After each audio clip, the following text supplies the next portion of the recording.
Well, I'm here with Sarah Giddings and Jeff Austin with Teacher Powered Schools. Thank you both for being here. I appreciate it. Absolutely. Thanks for having us.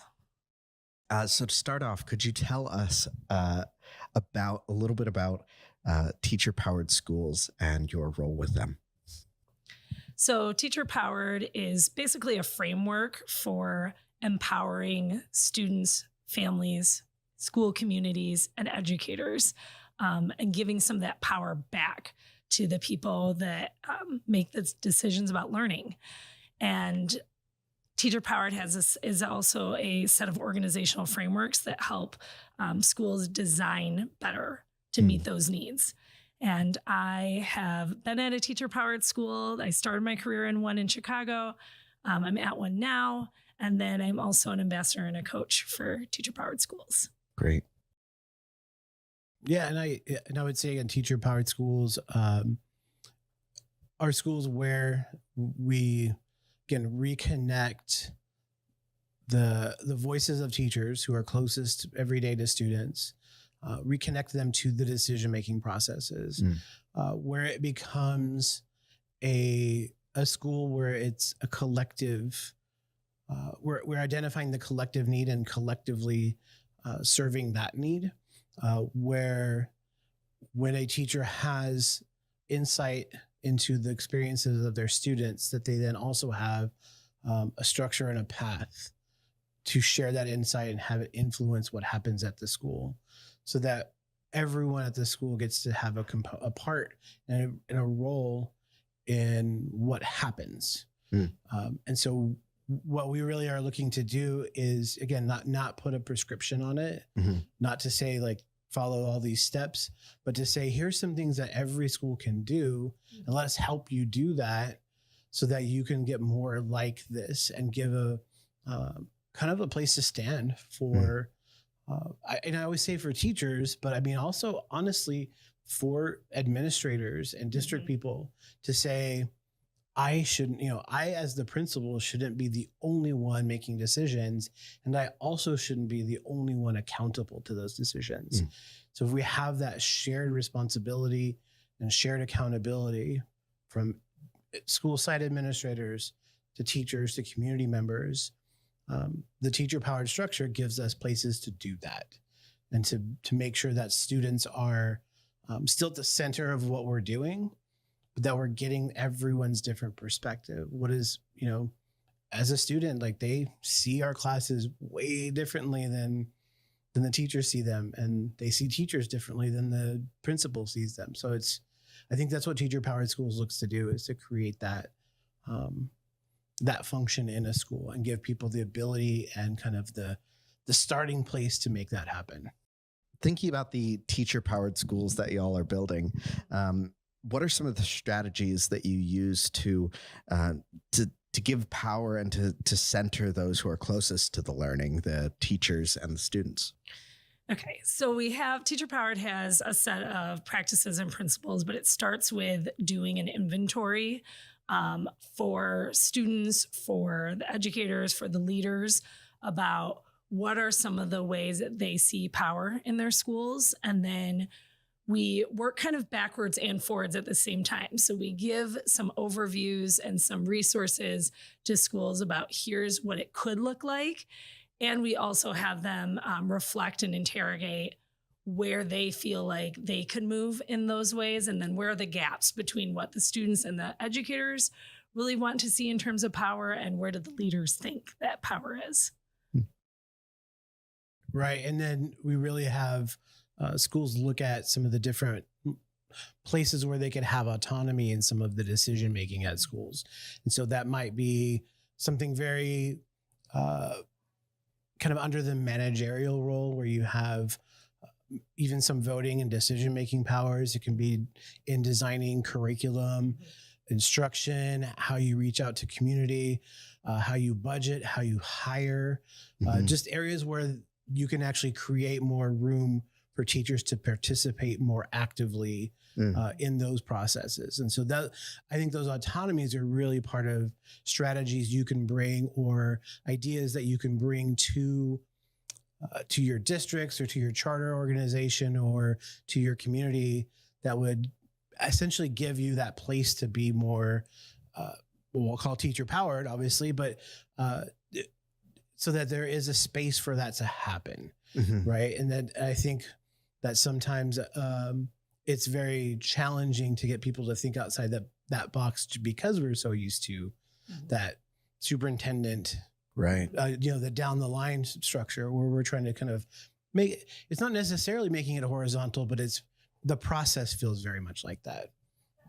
And I think I would add to that is like normally I think schools and educators can agree usually on professional development is like a great place to start where, educators and students say, here's what we wish our school was doing or learning. And, a lot of times administrators will be like, oh, I'll hire somebody, but then they'll realize that they've got some of that power within their district to make that happen. And that's usually kind of like an opening door to saying, well, if you can share power in this context, there's actually some other areas and some other ways in which you could also think about sharing that power. And I think, and the bottom line for that is to retain educators and to also create an environment that students feel like they can be successful. Wonderful. So thinking about these sort of distributed leadership models that empower educators, how can these models give opportunities for equity in education and close opportunity gaps for educators? Right. I mean, so I think kind of what I've mentioned before too is that in every school, the teacher is going to be the person who's most closely connected to the everyday life of the student. Sure. No matter how much, and I was a principal at a teacher-powered school, a teacher and then a principal. And so I can honestly say, having served in both roles, the teacher gets that much more frequent, much longer term connection with the students.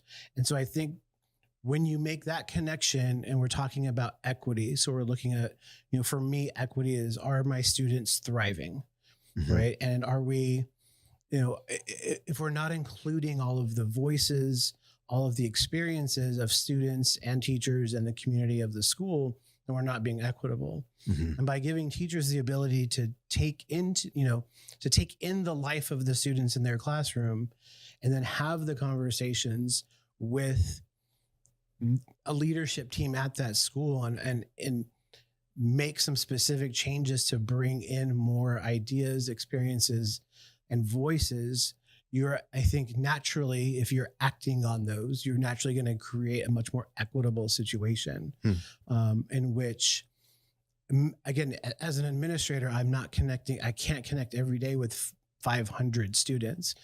I do my best, but it's the teachers who know that. And so I think that's really giving them, I think in a different situation, more teachers, they do those things in the class, they have the relationship with the student and they have no path, or structure created for them to have that conversation with administrators and district leaders about what is happening on the ground. I've been there and it's frustrating. So this, I think, creates that really like that place where you can find the gaps much more closely from that ground level and then hit them from even the kind of the balcony view. Yeah. And have the leeway to make decisions that address those. Right. And you're not having, it's not being filtered through anything. It's the teacher having that, I saw this student had this experience, and then a few other students shared that same kind of experience. How do we address that? As opposed to someone guessing or assuming. Right. And I think I have 3 examples, I think, for closing the equity gap. And I'm the associate director at a teacher-powered school. And I think one is our students feel like they can always give voice and it'll be listened to. And it's not just in a survey. We actually communicate back to them. Here are the changes we made based on your feedback. We constantly have focus groups talking to students, and we have weekly contact as a part of the educator role with families. And we track that. We have like a whole database of what are the notes, what are the families telling us. So that's one way that I find that that's a teacher-powered strategy, is how are you collecting that input? I think for educators, it allows them to lead without leaving. I think a teacher-powered model, everybody wants power. Like that's not a dynamic that's immune and, or different in education. And so I think for educators, the reason why I have always worked at teacher powered schools, I've worked at one in Chicago and now in Michigan, is because it allows me to lead without leaving the classroom. It makes sure that there are roles that are not just here's the one person on top and here's all the people on the bottom.